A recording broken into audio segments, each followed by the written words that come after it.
Did anybody here like taking tests when they were in school? Gee, I don't see very many hands out there, all right? No? Oh, we have one weird one in the booth, Donna. She liked taking tests. It's because she got A's on all of them, but teacher's pet, that's right.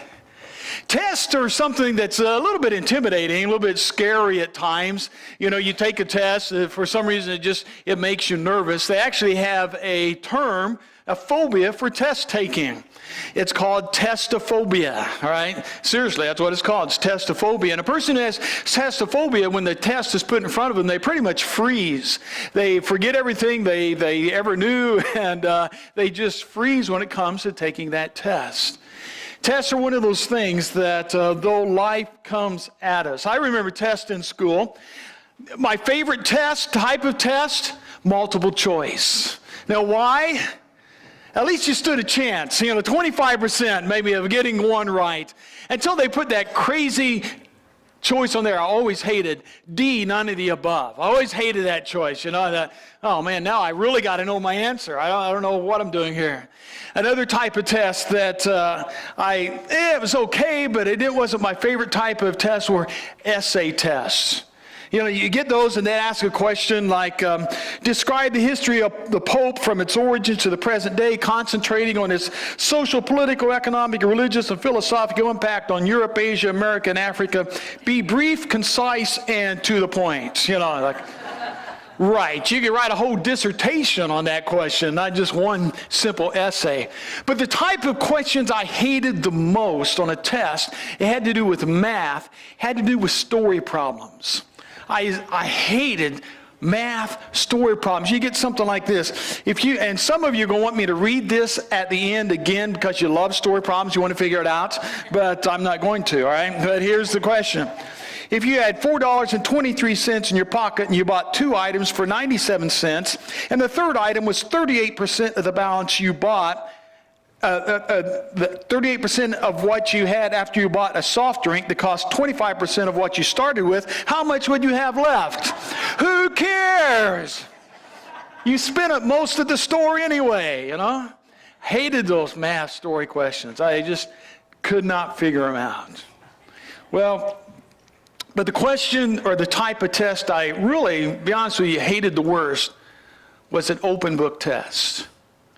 You might think, well, that should be the easiest one. When the teacher says you got an open book test, you think, all right, I'll have the answers right there in front of me. But every open book test I ever had, the question was so crazy, you could read that book 10 times and you would not have found the answer, because on an open book test, you're hoping to find it, it's on page 35, underlined in paragraph 3. That's what you're looking for.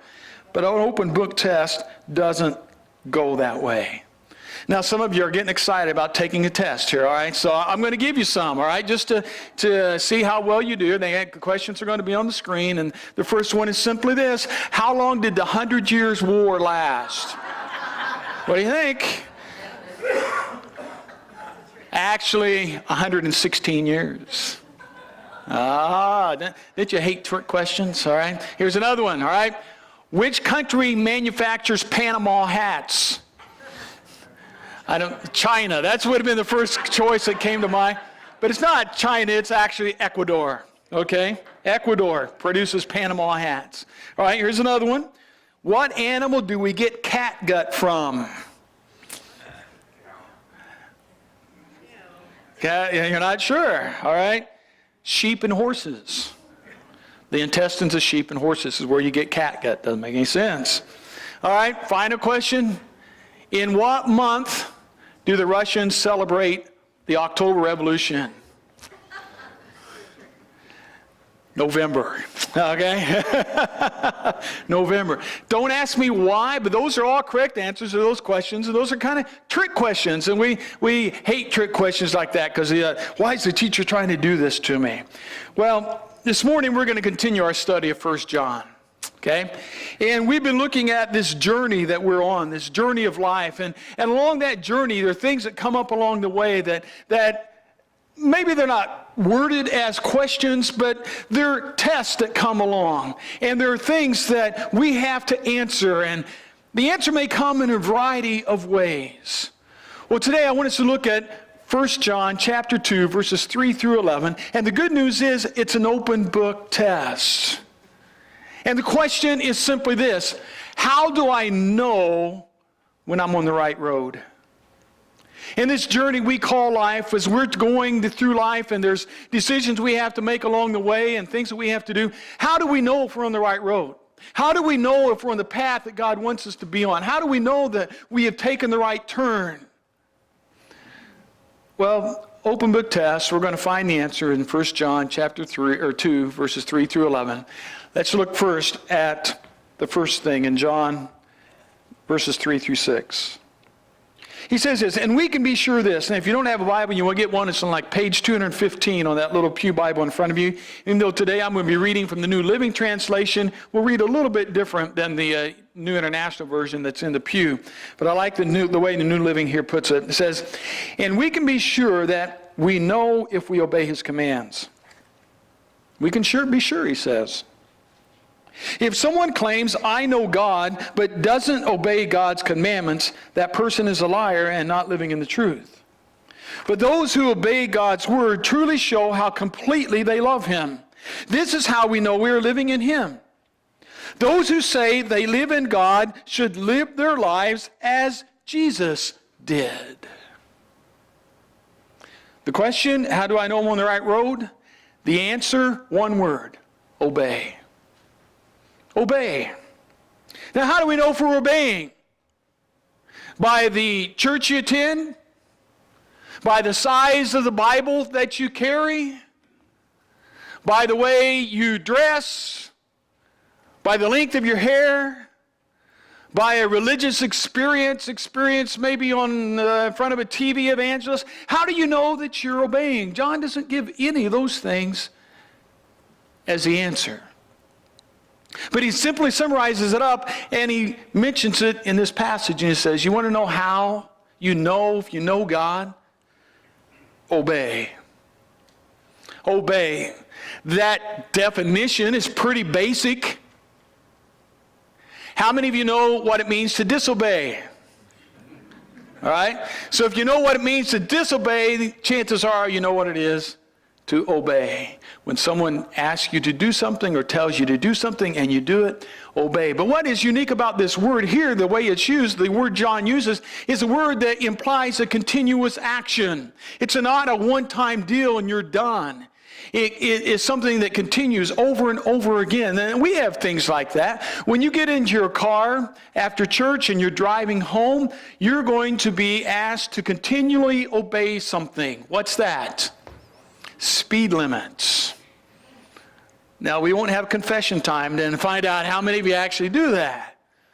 But that speed limit, every now and then, they put up a sign with the speed limit. Now, what's challenging sometimes is that speed limit changes according to what stretch of road you're on, what kind of curves you're going around, if there's a hill, if there's not a hill, if there's a school entryway, if there's not. You always have to be really kind of alert and to see if you're within the bounds of that speed limit, because it's asking you to continually obey the speed limit as the conditions change. Now, wouldn't it be nice if life was one continuous smooth journey all the way along the way? And all you had to do is kick into gear once and that's it. But that's not the case, is it? Conditions change. Situations change. People change. Challenges change. Blessings change. And yet through all of that, John says there's one thing that we need to get a hold of. We know we're on the right path. We know we're on the right road when we obey his commands. Now, why didn't John make it easy and give us a checklist at this point? You got this one, this one, this one, this, and this one, all right? I remember one time when I was in high school, a minister was doing a series on the Ten Commandments, and he put in the bulletin there a list of the Ten Commandments, and I think I was a freshman at that time, one of those kids, you didn't say much if there were upperclassmen around you, and anyway, these upperclassmen were sitting in front of me, and one of the boys takes out the bulletin, and he reads through it, turns to his friend and says, well, 7 out of 10 ain't bad, when it came to the Ten Commandments. Well, we could start with the Ten Commandments. In some people's mind, they could have said, well, maybe he's talking about all the Jewish laws that were given. Or maybe all the things about ceremonially clean and unclean. There were a lot of commandments in the Old Testament. Why in the world does John just simply say, obey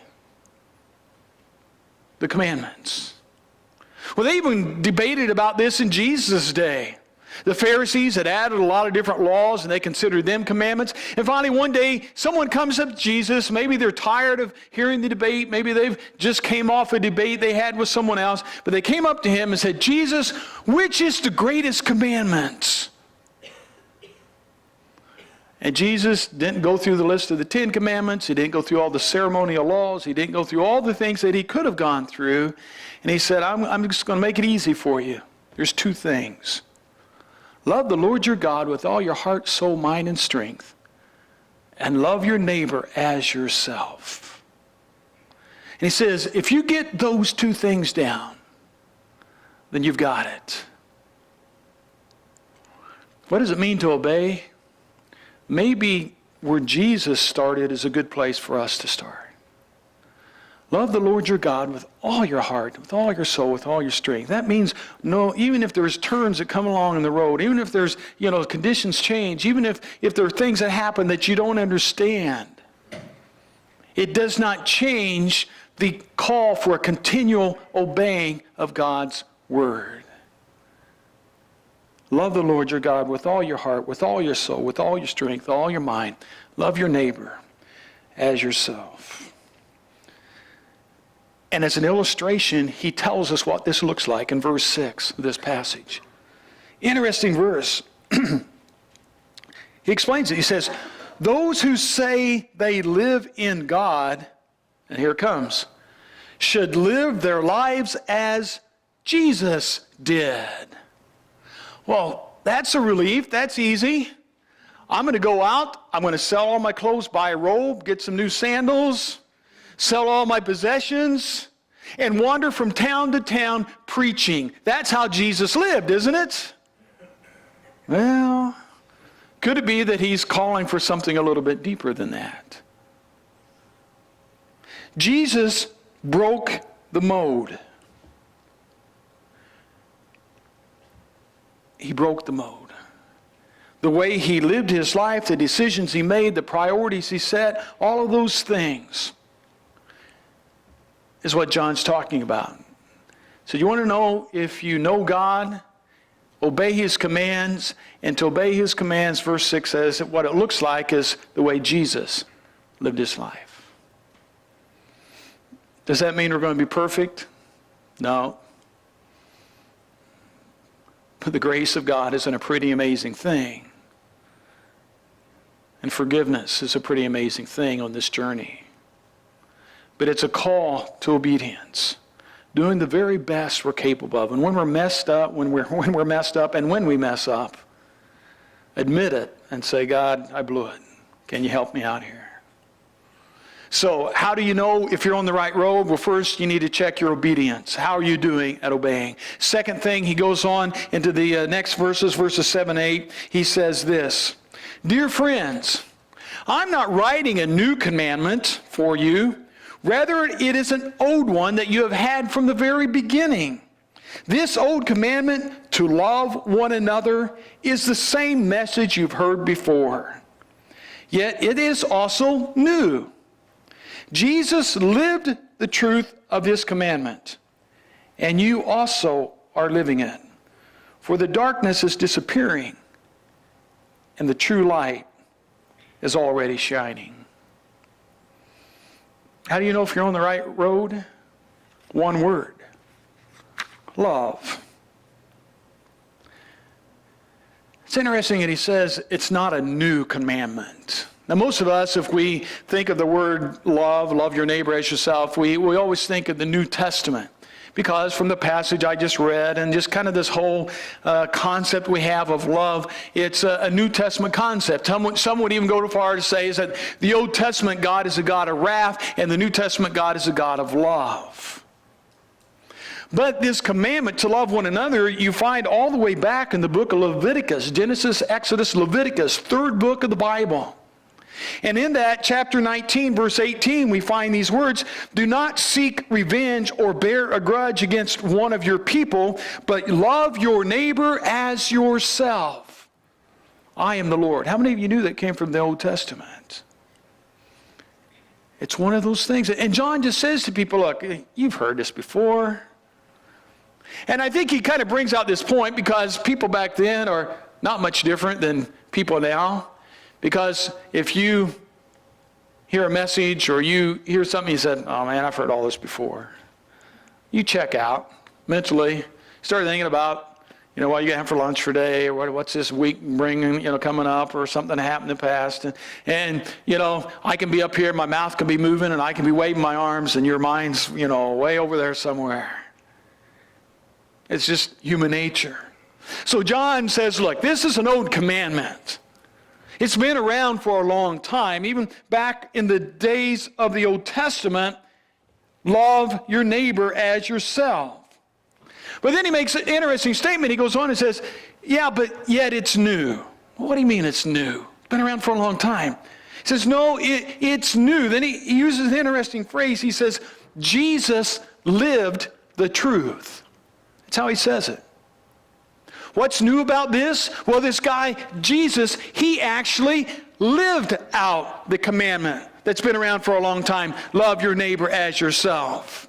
It's almost as John is saying, I know you've all heard it before, and the difference is Jesus actually did it. He lived it out. Jesus came to this earth and demonstrated love in his life. He did it visibly. He did it publicly. He did it everywhere he went. Now, this may sound weird, but especially on Father's Day, I want to make this point. So many times, maybe you've heard this phrase, well, church is just for women and children. And, it's just, and to be honest with you, the way the love of Jesus is presented sometimes, it is more appealing to women and children.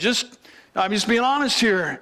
And, guys thinking, oh, gee, I'm not too much into that warm, fuzzy stuff, hanging around and holding hands and singing Kumbaya and hugging each other, That's just, and I can understand that. But I think what's interesting, when you really look at the love of Jesus, it was a powerful love. It was a tough love. Jesus came and demonstrated it visibly in several different ways.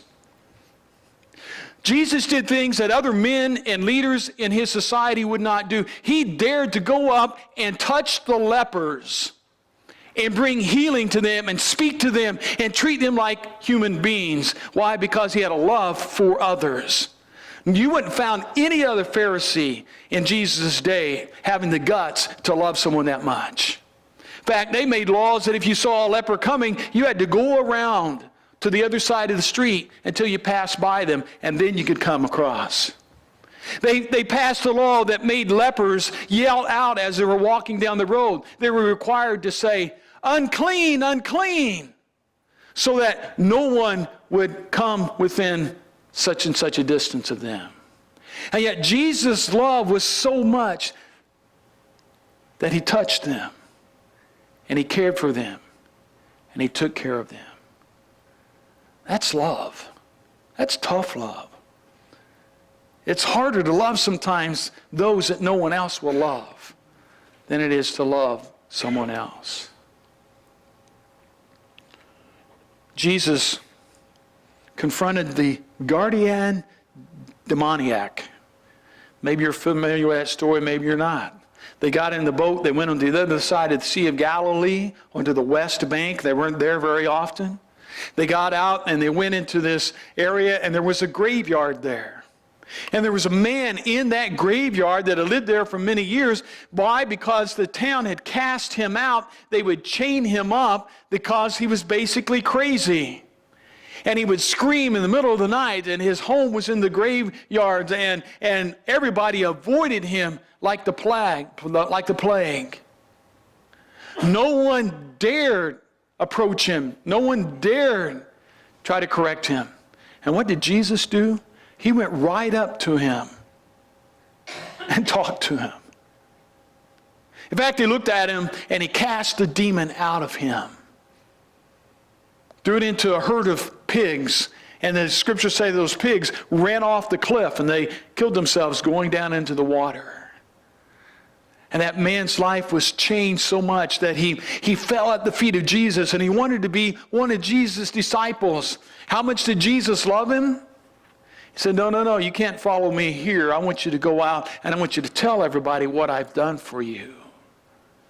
He loved him enough to do what needed to be done that no one else could do. And then he was brave enough to say, instead of saying, oh yeah, come and follow me, sometimes I think people on Facebook want to see how many different friends they can get,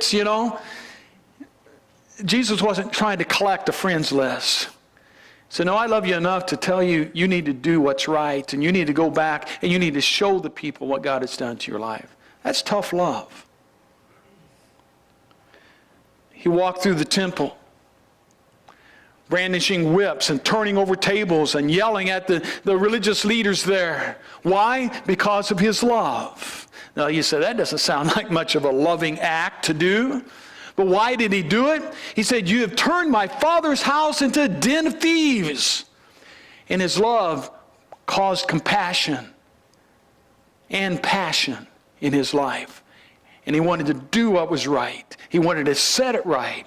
And it took someone who was strong and bold and had a tough love in order to do that. You know what his love was like? After they had arrested him, ran him through a mockery of a trial, he went through a Jewish flogging.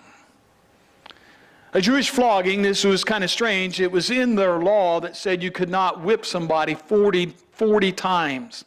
If you whip somebody 40 times, then you break the law. So what would they do? They would whip them 39 times just to make sure they didn't go over the 40 limits.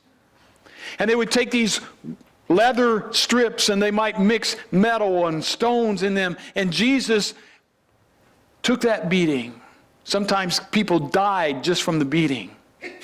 And then he took and he walked to the hill called Golgotha. And he was nailed to a cross. And they suspended him between heaven and earth for 3 hours. And he lived. And he hung there. And what was it that kept him there? Love. Love. So when John says to us, you need to demonstrate your love. Don't say this and then do that. I think he's saying it's tough love. How do you know if you're on the right road? By following the road of love, even when it's not the easiest thing to do. And he says, look, Jesus did it. And that's our example to follow. And stay what's right, and stay what's true, and stay the course. It may not be the easiest thing. And sometimes that love may cause you to stand out in the crowd. Sometimes that love may cause you to accept one that others would not accept. Maybe that love may do a lot of different things. But John says that's how you know it's really real. Which leads to the final thing in verses 9 through 11. John continues this theme of, it's not an if or an or thing. Verse 9, he says, if anyone claims, I am living in the light, but hates a Christian brother or sister, that person is still living in darkness. Anyone who loves another brother or sister is living in the light and does not cause others to stumble. But anyone who hates another brother or sister is still living and walking in darkness. Such person does not know the way to go, having been blinded by darkness. How do you know if you're on the right path, or on the right road? Are you real? Last week the sermon was about authenticity. John kind of continues that theme. Are you real? You say you're a Christian but hate your Christian brother and sister? John says, oh no, I don't think so. You may have heard this little poem before. Goes like this: to live above with the saints we love, that would be grace and glory. But to live below with the saints we know, well, that's another story. Why? Because it's tough. It's messy sometimes. Relationships are messy. And he's saying to the Christians there, he said, look, don't go around saying you're a Christian, you're a follower of Christ, and yet at the same time you say you hate one of your Christian brothers or sisters. Now, one of the dynamics you need to understand here, because we've lost some of this in our society and our culture today, is the Christian community was a pretty small, close-knit body. It wasn't like if you didn't like this church, you could go down the road and pick 10 different churches between here and Tamiami. And that's what happens a lot of time. Oh, I don't like what they say there, or someone made me mad, or whatever. I'm going to go to one of the other 100 churches in town. Back in those days, there were no other 100 churches in town. There was the body of Christ, those people who stepped out to say, I'm willing to put my life on the line for this new teaching, this new faith. And John says, you've got to understand it is so essential that you love your brothers and sisters in Christ. If people outside the church see that we can't get along in the church, what's that going to say to them? How many of you have ever heard someone say, maybe you've said it, well, if that's the way Christians are, I don't want to have any part of it. Why? Because whether we like it or not, there's a standard set, and there's an expectation, even by those who aren't Christians, that Christians should be different. They should love one another. And being real, being authentic, that's all John's calling for here. Because he gives a contrast. If anyone claims I'm living in the light but hates his brother or sister, that person is still in darkness. But in verse 10 he says, now anyone who loves his brother or sister is living in the light and does not cause others to stumble. The goal here is to let those who are not in the fellowship, not in the faith, those that we talk about reaching to, being the hands, feet, and heart to, that they see that we're real. And it starts with how we treat one another and how we love one another. And John understood that. And we need to understand that as we build up and encourage and support and forgive. It'd be nice to say that we're all perfect people and we'll never have any disagreements among us in the church. But that's the only fallacy with that, is that people are part of the church. And that makes it really messy. But Christ's love covers all. His tough love brings forgiveness. How do you know you're on the right road? Are you real?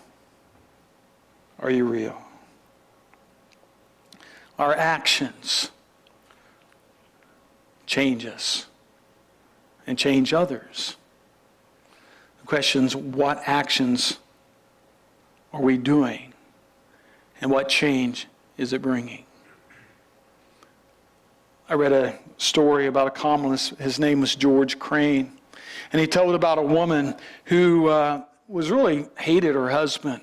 And she went to a counselor, and the counselor said, well, here's what you're going to do. If you really want to get back at him, what I want you to do is I want you, for the next 6 months, I want you to go home, and I want you to treat him amazingly. I want you to tell him you love him. I want you to do everything you can for him. I want you to be there for him. I want you to do all these things. And you just make him think that you really love him. And then just when he's convinced that you really love him, then you divorce him, and that will really get it back at him. And she said, that's great. I'll do it. But he goes on to tell the story that the more she demonstrated sacrificial love towards him, the more she actually began to love him, and he to love her. And at the end of the story, they went back to the counselor and said, all right, have you done it? And I said, what? No, I would never do that. I really love him. What made a difference? The actions changed hearts and changed lives. I wish I could say that that story works in every situation in life. It doesn't. But it still makes a good point. When we're on this journey that we're on, we're just fooling ourselves if we think we can just do anything we want along the way. John says, look, Jesus lived out the truth. And he's the one that's our example. So, are you on the right road? The good news is it's still time to change course. And here's where you start. Obey, love, and be real. Let's pray.